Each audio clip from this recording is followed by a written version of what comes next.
We Can Do It! Programang hatid ay kwentong buhay na puno ng inspirasyon at aral mula sa ating mga kababayan worldwide. We Can Do It! Dito lang sa inyong 702 DZAS, FEBC Radio TV.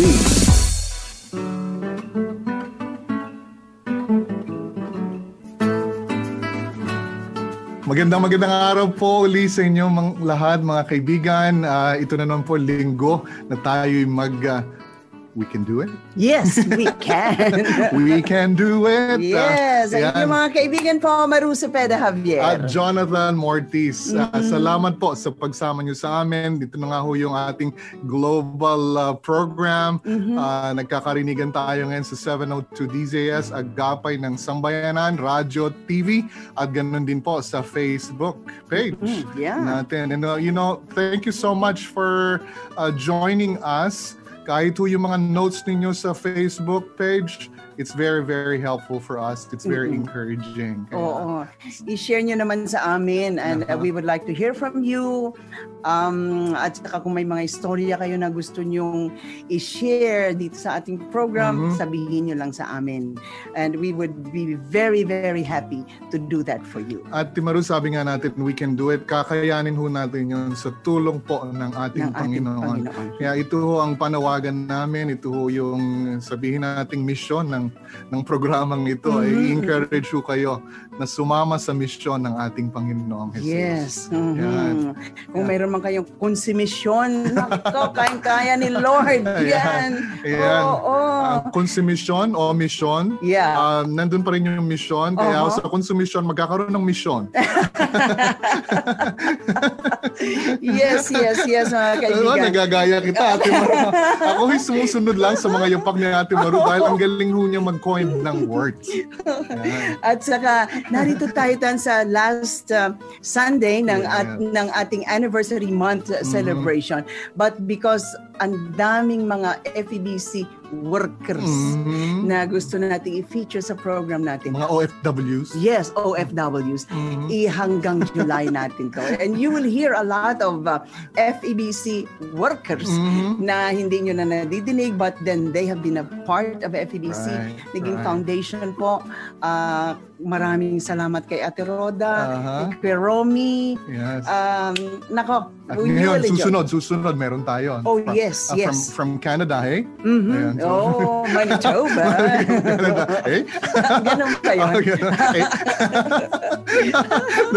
Sasakalin ako namin ang ating guest. Pero, all over the world na ho tayo. Kaya maganda nagkakasama tayo. Tama. We would like to hear from you, ha? Sige, ha? Gawin nyo yan and we would be very, very happy. You inspire us. Inspire us at magiging guest ho namin kayo dito. Yes. Kasi you have a story to tell dahil kasama kayo sa misyon ng ating Panginoon. That's right.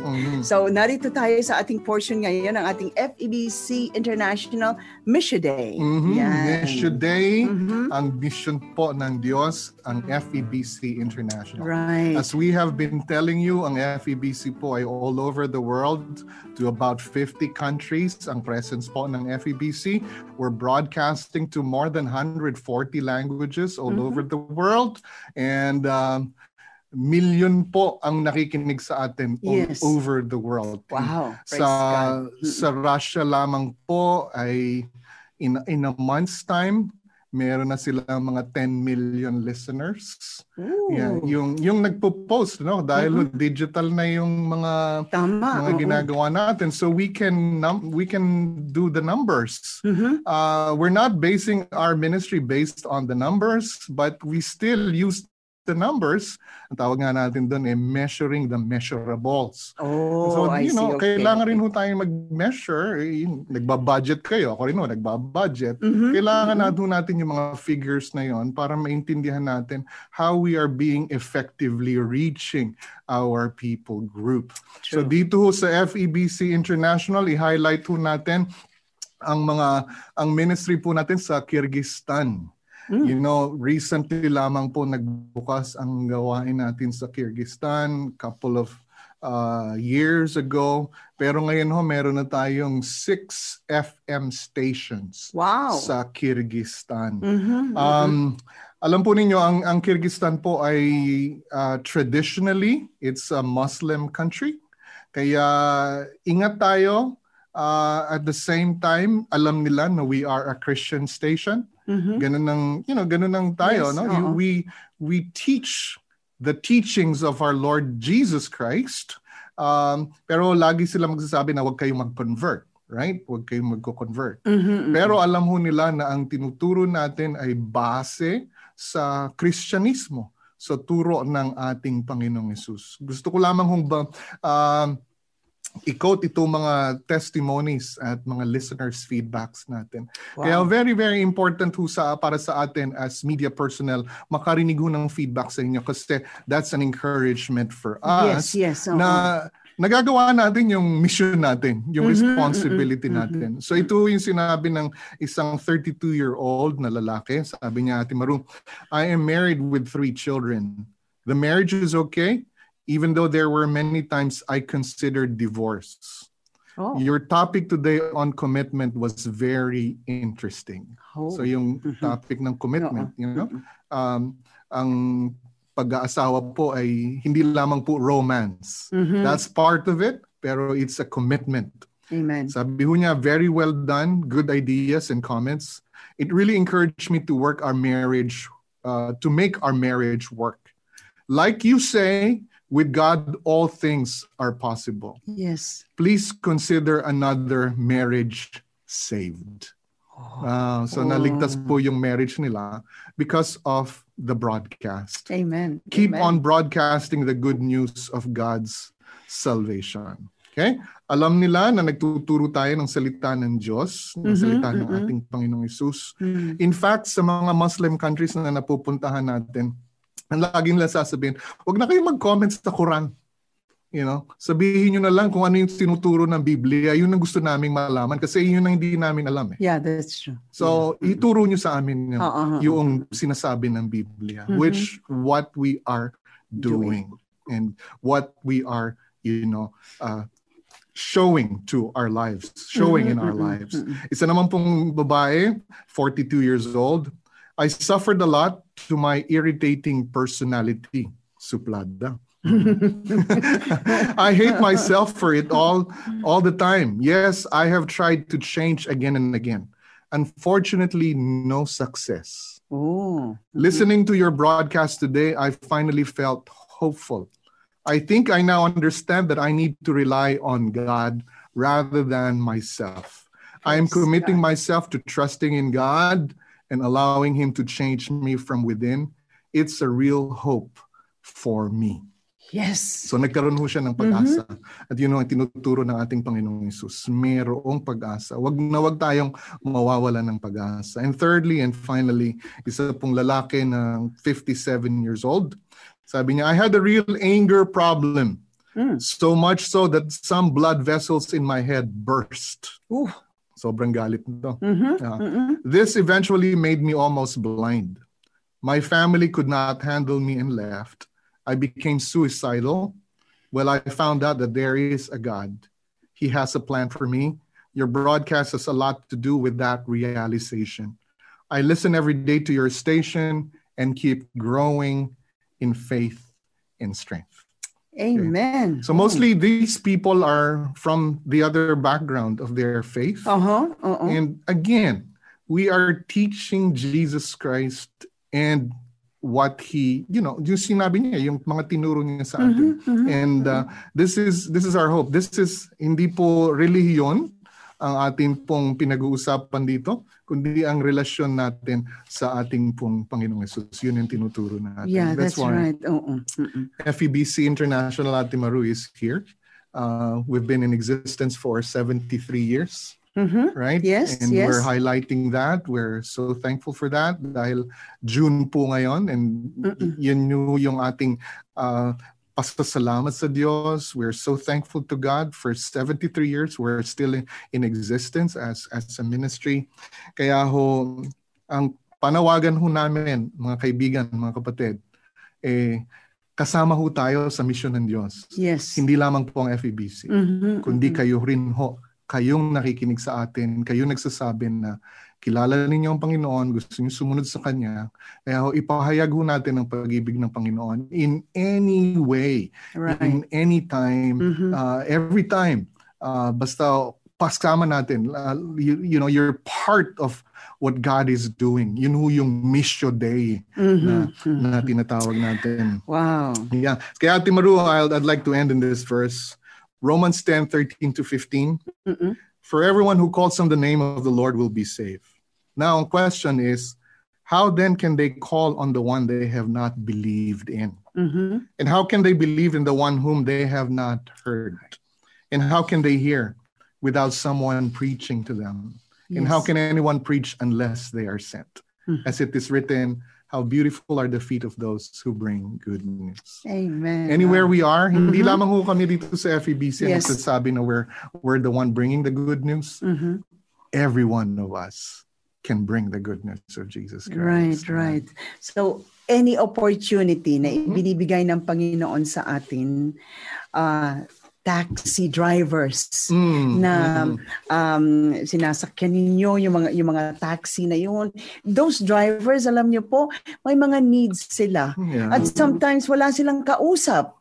Yan, Ate Maru, alam ko marami kang mga experiences. But then, you know, when you talk to them about the Lord, parang nabubuhayan sila.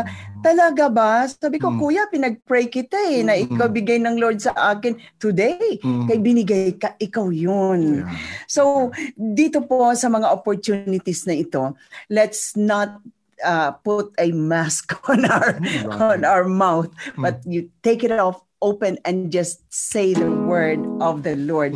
At alam niyo po, ang tao na naka-encounter sa ating Panginoong Jesus is never the same. Amen. You can do it. You can do it sa tulong po ng Panginoon. That's why this is our program. Yeah, we can do it. You can do it when we can do it. Really, we can do it too. You can do it. We can do it. Really, we can do it too. Yeah. With the help of the Lord Jesus Christ, we can do it. Amen. He is the one who gives us strength, who gives us the power and the boldness to tell the world about Him, about the gift of salvation. Right. Praise God. Napakaganda ng mga buhay na yan na sinare mo. Very, very powerful. And I hope, mga kaibigan, sa aming pag-share about the life of other people, totoo po ito. Hindi po ito kwento-kwento. Hindi po namin gawa-gawa ito. Oo, totoo ito. And God can be true to you also. May need ka, pray to the Lord. Ate Maru, nakakatuwa dahil mga human stories ito eh. Yes. And every one of us has story. Correct. Kaya yung story po ng Panginoong Yesus na nasa inyo, ikwento ho ninyo. Yeah. Sabihin niyo sa amin. Nako, for sure, kasama ho namin kayo next time. Yes. At alam niyo po, itong susunod nating guest ay maraming istorya din ito.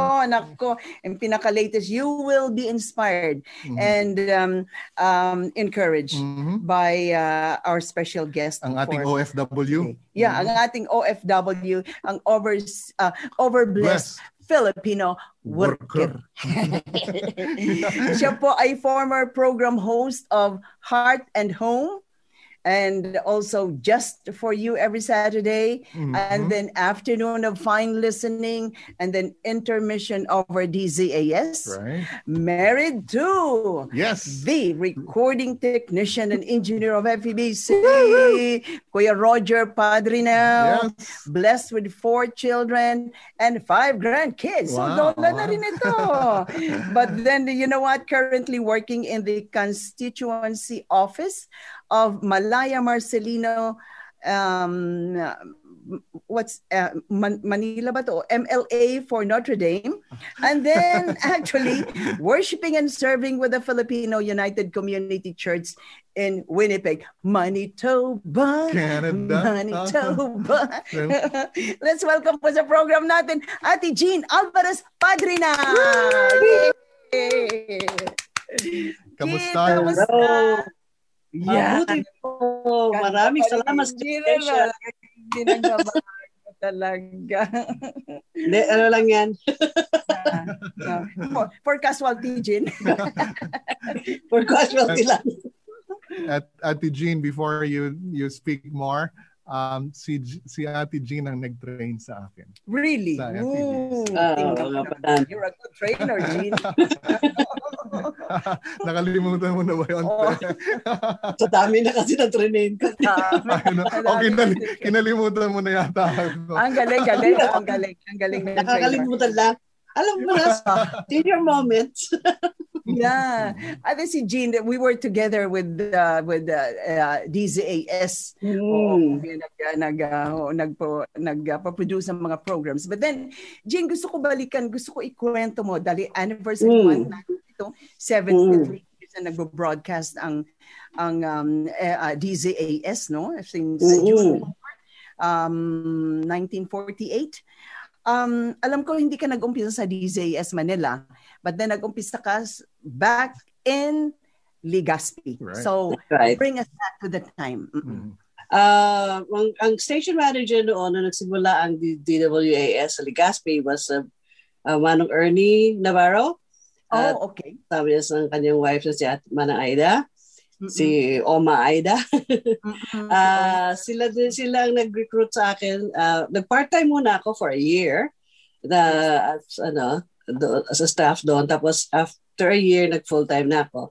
And then later in kasi nasa Legazpi kami dahil meron kaming konting negosyo na pinasukan yung parents ko. They got a franchise of a restaurant doon. So, pagkatapos noon, 1977, 74 ako nag-start eh. At nag-full-time ng 75. Pumunta kami ng Manila. Bumalik na kami ng Manila. Tapos, nag-audition ako sa DCAS at sa DCFE. Hindi ako pumasa sa DCFE, hindi ako pag-FE. Naging pagpapala ka sa DZAS. Yes. Pinasa ako sa DZAS. Doon ako bumasa. Doon ka dapat talaga. Hindi ka dapat siguro talaga sa DZFE. Hindi ako hindi ako walang ibang lingwahe kundi sa Tagalog. Ayaw yung mga composer na. Anyway, Jean, nung nandun ka na sa DZAS, we were together. I joined FEBC 1974. Ikaw 1975? Sa DWAS. Sa DZAS 1977. 77. Natanggap naman ako ng 19. Nung pag-move namin to Manila, the same year, nag-apply ako sa DZAS. Yeah. And pag sinabing mga Alvarez, I'd like to mention also the former assistant director of FEBC Manila is si Manong Roy Alvarez. Naging president din siya for a while. Nung pagkatapos ni Manong Fred ba? Manong Fred. Nagkakasunod sila nila Manong Bert. Yeah, si Roy. Okay. Sila ni Manong Bert. And then naalala ko yung mga anak ni Manong Roy. They were very, very close to me. Si Faye. Si Joyce at saka si RJ. Si RJ, yung aking boy brother. Akala ko boyfriend mo. Ang boyfriend ko na alam niya. Now, Ate Jean, ano mga highlights mo sa AS o sa FEBC Philippines? Gusto namin balik tanawin niya. Yes, Jean, please. Well, sa medyo maraming taon yun. 30 years ba? Handa kayo? Mahaba. Pero yeah. Yung 15 years lang, Jean.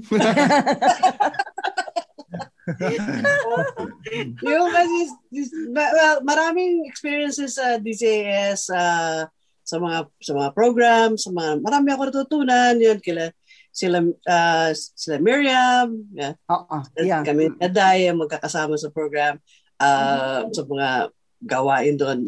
We had a lot of fun, mga outside broadcast, diba? Yung ano nga ba yung it's a magazine show ng weekend magazine, Coffee House. Naalala mo yan? Coffee house, yes. So, anong ginagawa niyo sa coffee house? Ano to? Paglabas? Lumalabas usually. May feature na group, yung ganon. Magazine type siya. Kami nila F yun. Basta pumupunta kami sa iba't ibang lugar. May iba't ibang event. May concert, may grupo na nag-perform. Minsan, kung saan kami nagpupunta doon, nasa labas kami madalas. Weekend coffee house, di ba? Yeah, marami experience. Pati pag kahit hindi ako trained na mag-report, na yung pag may nangyayari, di ba? I know. Yeah. I remember yung EDSA revolution. Oo. Ako, hindi ko talaga alam mag-report. Kasama si Cathy Garcia noon. But anyway, alam mo si Jean, hindi lang siya announcer. She's a singer, she's a pianist, she's a musician, and she's a choir directress. Si Jean rolled into one, maraming talents ito. That's true. Bisto mo naman ako Nagtitrain ito ng choir sa FEBC. Jean. And we're just so happy na you've blessed our time together, especially ako din. I'm so blessed by your life. And then you've been a part of my radio ministry sa DZAS. Ako din. Ganun lang ako katanda. Si Ate Jean, kasi maganda ito, ay nasipatan ni Kuya Roger. Alam mo po, si Kuya Roger, siguro almost lahat ng mga kanta sa papuri at mga recordings ay dumaan sa kanyang mga kamay. Right. Mga adaptations pa noon, di ba? Oo. At siya po ang ating engineer, recording engineer, technician, sa radyo pa yan hanggang sa recording, and he's very, very good talaga. So doon na kayo nag-meet sa FEBC, right? Yeah, sa FEBC. Hindi kami napapansin niya, hindi ko pinapansin niyan dati Oo nga Paano nangyari? Paano mo napansin? Nung naglalakad sila. Sa compound. Paano siya nagpapansin sa'yo? Nagpapansin siya. Kailan ba yun? Ano na? Siguro Papuri 3. Concert natin sa Cultural Center, right ba? No, Folk Arts Theater. Folk Arts. Sa Folk Arts Theater tayo. Ay, oo. Nadapa pa nga siya doon. Madilim kasi. Pambanuhag na nadapa siya. Kalimutan yun. Yun. Tapos may retreat tayo after, di ba? We had a retreat after the concert. We had time. Tama. Nagpunta tayo sa Ternate, Jean. Doon. Yun. Nung pauwi sumabay sa akin pauwi. Kami tatlo nila Juji. Okay, yeah. Nagpaparamdam na siya sabay-sabay. Yung mga ganun ba? Kasi naman si Kuya Roger is the man of few words din yan. Hindi naman din siya talaga masyadong hindi masyado. So, pinansin mo na nun? Hindi agad. Ano lang. Napansin ko lang na, paano yata ang nito? Oo nga. Mabait naman yun Mabait Kuya Roger pa. But anyway, Jean, talking about Roger, alam ko yung pinaka-latest na experience mo experience ni Kuya Roger as a COVID, hindi naman victim, kundi Victor. Tawagin natin COVID Victor kasi naging victorious. Tell us about it as a wife, and then alam ko you and some of the members of the family sa Canada naging positive din, but siya yung medyo natamaan ng husto nagsimula siya ng masama yung pakiramdam. Actually isa pang member namin, family namin. Sumamat niya ganon. Pero hindi kami nagsuspect na COVID. Tapos masama ang pakiramdam ni Roger, siguro mag-weekend na yon. Nung sabi niya, sama ng katawan ko. Tapos Tuesday, he had a very high fever, 40.9. Taas. Wow. Ilang beses kong kinuha yon. Tapos pinakita ko pa sa anak ko, tinan mo nga ako, baka mali ang pagkakabasa ko. Baka naman mali itong thermometer na to. Yung tipong gano'n na iisip ko, taas. Tapos, after a few days, medyo napapansin namin, hirap siyang huminga. Mahihiga lang siya. Tatawagin namin pagkakain. Babangon lang siya sa kama. Hirap na hirap siyang huminga. Yung hinahabol niya palagi yung hininga niya. Sabi ko sa anak, tawagan na natin siguro yung padala na natin sa hospital. Kasi hindi namin pwedeng dalhin. Kasi meron din kami. Dapat naka-isolate din kami. Yes. Nagpa-test kami dahil sabi nung employer ni Roger, bago siya bumalik sa work, I want him to be tested first. So, ang ginawa namin, kami na lang lahat nagpa-test para sigurado kasi nasa isang bahay kami. We had to isolate for a day, for 24 hours, bago lumabas yung result. Lumabas yung result the next day, mga gabi kami tinawagan, yun nga, positive daw kami lahat. Pati yung baby, positive. Oh, wow. Pero, parang mild lang yung amin, parang yung flu lang na regular na magkakalagnat ka saglit, may konting ubo, may konting pangangati. Pero hindi kami nawalan, hindi man ako nawalan ng panlasa o ng pangamoy. It was just regular, parang ako madalas magkasipon dahil sa bihig. Yes, so yung yun, parang wala lang, parang ganun lang, parang regular lang. Pero si Roger nga, napansin namin, hirap huminga. Babangon lang. Sabi ko nga binibiro ko nga siya, breathe in, breathe out. Parang hindi ka na marunong huminga. Yun, dinala siya kinuha siya ng ambulance dito, dinala siya sa isang hospital. Yung time na yun, pagpasok niya, napansin nila yung paghinga niya, hindi ayos talaga, hindi yung breathing niya hindi maayos. Napapagod na yung kanyang muscles niya, napagod na. Dinala niya siya sa ICU. So, every day tumatawag ako sa kanya. Nung araw na yon, nung kinunek ako, sa ICU na ako kinunek, so kinabahan ako. That was a Thursday afternoon, nung tumawag ako na kasi tumatawag ako twice, sa umaga sa gabi. Tapos, para mag-pray kami dalawa. Linagay na pa siya sa ICU. Sabi nung yung nga, pinaliwanag nila, they had to put him in the ICU nga para ma-monitor nila maigi yung kanyang breathing kasi nga hindi maayos. Yes. Tapos yun nga, in-intubate din siya kasi nga hindi talaga hindi talaga regular na breathing and stuff. It was so Ate Jean from yung nagkalagnat siya until dun sa ICU, ilang araw yun? Almost a week din. Okay. Almost a week. Kasi nagsimula siya ng March 2, nung yung fever niya lumabas ng March 2, at tinakbo siya sa hospital ng March 8. Ng gabi, March 8 ng gabi. 9, 10, 11. March 11, pinasok siya ng ICU. Okay. Tapos, after a week, Thursday din, okay na siya. Yun yung nasa ICU siya every day. Yun. Talagang nakakaba kasi nga ang dami nakakabit sa kanya. In-intubate siya. Siyempre, they had to sedate him kaya palagi tulog. Kung gigisingin man, saglit lang.